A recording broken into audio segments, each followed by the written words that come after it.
Hello, hello. Hello, hello. This will be recorded, so I'm just going to start. Maybe someone will come on. Maybe not. This is a tribute to this day, this 9/11 day. It's so interesting how it's been 21 years since September 11th, 2001. And for those of my friends out there who was there, you know, the trauma hits so many people in so many different ways. And for those who were there, in it, under it, seeing it, right there, and being in it, wow. So many of you know this, many of you don't, but in 2001, I moved from California, living off the grid in Humboldt County in beautiful land, to New York City to go to law school. And my school was 8 blocks away from the Trade Center. And the subway that I get off of was 4 blocks away. And there was a lot of events leading up to the actual day of 9/11. And I don't even know if this is recording because, yeah, I guess it is. There was a lot of events leading up to the day. In fact, before I left Humboldt, I was sitting on the roof of my amazing cabin off the grid, wondering why I was moving to the #1 Target. And I literally wrote almost identical to a T what happened in my journal a few weeks before moving, like the day I was getting in my U-Haul to drive back across the country to New York. And and law school had started like 2 weeks earlier or something, maybe even a little less.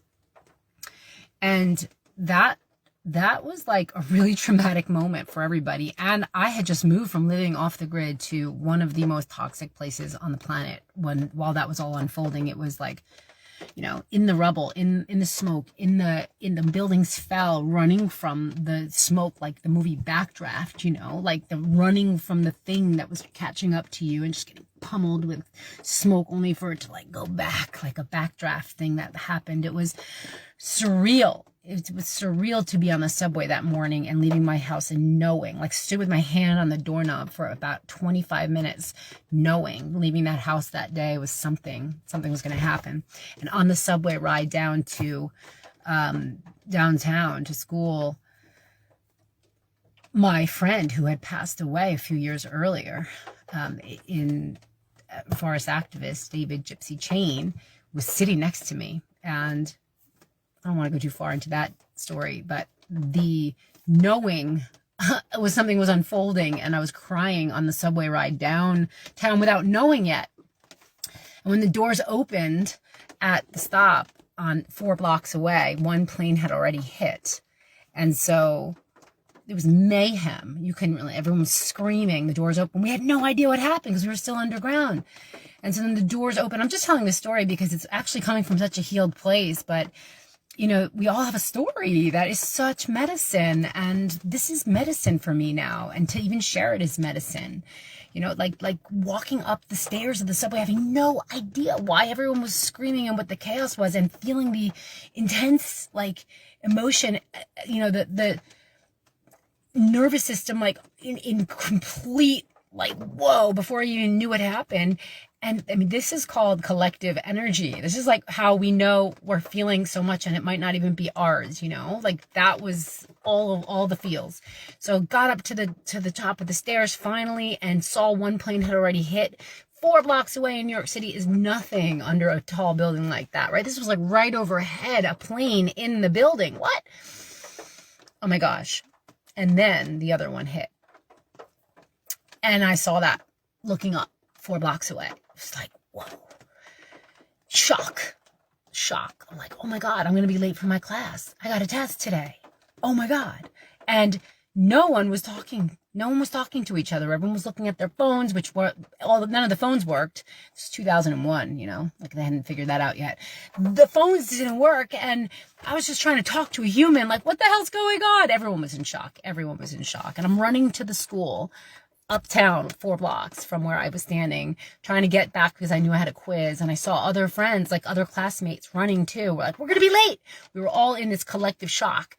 got a test today. Like, what? Like, really? You think a test is going to happen? What the fuck? You had no idea what was about to unfold. And, you know, sitting, like, one of the buildings fell while we were inside, and it was all glass windows where we were standing, and you could just see the whole thing outside, and you just hear the police screaming at everyone to run uptown because the gas lines are going to blow, and you're like, oh my God, what? It was chaos. I couldn't get in touch with my family. Like, none of the phones worked. What a day. Long story. I will not continue. There's so many more chapters to this story. But I sit here reflecting today on 21 years ago.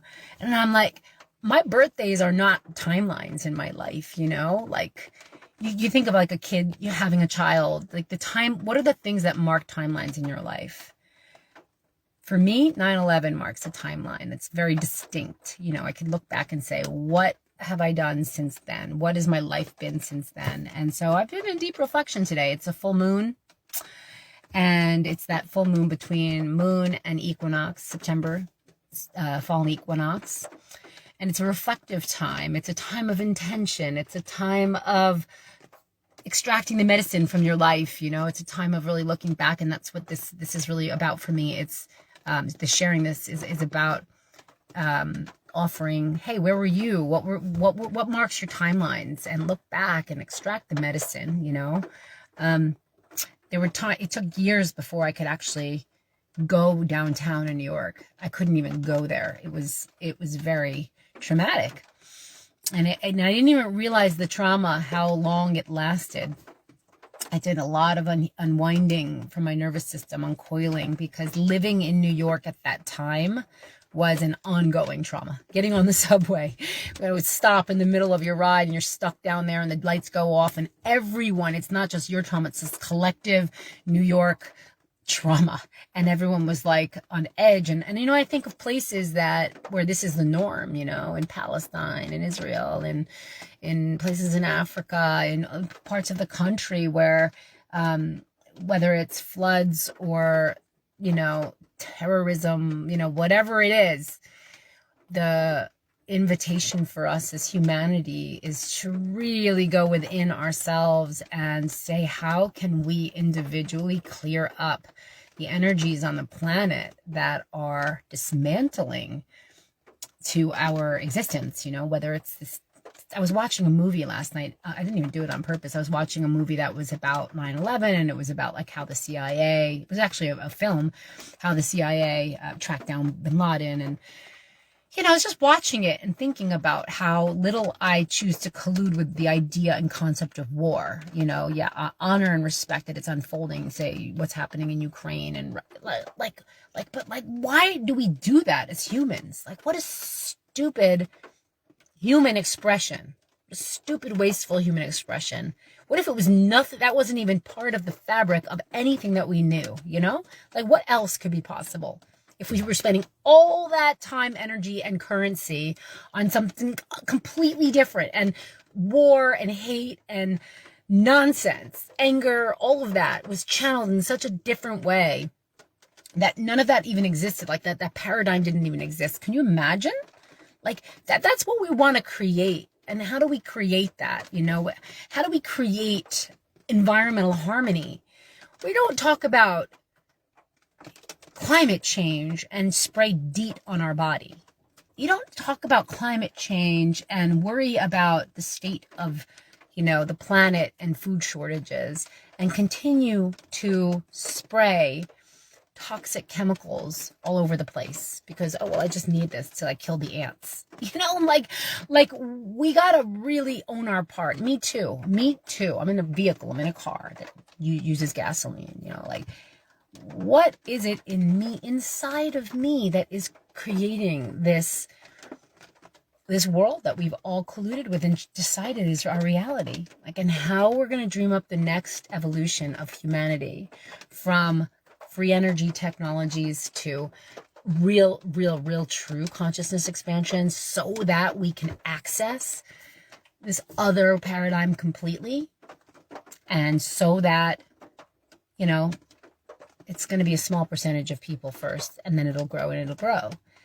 But eventually it's got to take over the small consciousness that's creating war, that's creating degradation to our environment, which is crazy. It's like, think about how you treat your body. Your sacred vessel is how you treat nature, because you are nature. We are nature. How we treat ourselves, our self-talk, our energy, our frequency, what we're eating, how we nourish this vessel is how we handle illness, how we come back to homeostasis, how we treat symptoms, is how we treat nature, because we are nature.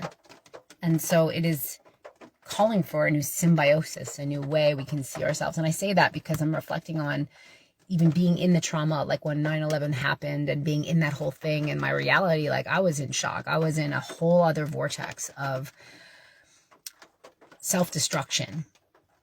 I was in a vortex of self-destruction because I was in an environment that was, let's just talk about epigenetics for a while. Like it turned on some really intense aspects of my nervous system that needed looking at, and contributed to, a cascade of symptoms that were my way of coping and dealing with the environment. So in order for us to transcend, we reflect, we look back, where were we when, whatever it was, that timeline marker, and look at your life. And it's just a great, for me personally, it is, and for many people, it's so many people weren't even born yet that are adults now. It's crazy. But this was like 21 years ago. Where did it go? Right? Okay. That's my spiel. That's my offering. I am extracting the medicine, and part of my medicine was being able to share this here. So if you've taken the moment to listen, or however many minutes it is, thank you. Thank you. Thank you. And share. Curious, where were you 9/11, or what was your timeline marker? Is this resonating? Yeah. Have you extracted medicine? I'm in deep extraction mode, so I got more medicine to extract from 9/11 still. Whoa, whoa, whoa, whoa. You know what? Part of the medicine for me is so much of what unfolded after. I was in law school I took a job as a research assistant with the then president of the ACLU, the American Civil Liberties Union, who was my constitutional law professor, Nadine Strauss, and she became a mentor to me and a dear friend.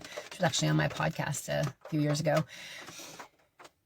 And she talked about speaking truth to power. It's all in these different epochs that we go through, but she was my shiro, man. She challenged the Patriot Act. She challenged, like, I didn't see, like, she was such a strong figure for me, a modeling what it is to speak your truth no matter what. And she literally was the voice of challenging the Patriot Act. And I got to be working on that with her back then. So anyway, it's a whole cascade of things, but thank you for being here and taking the time to listen to this.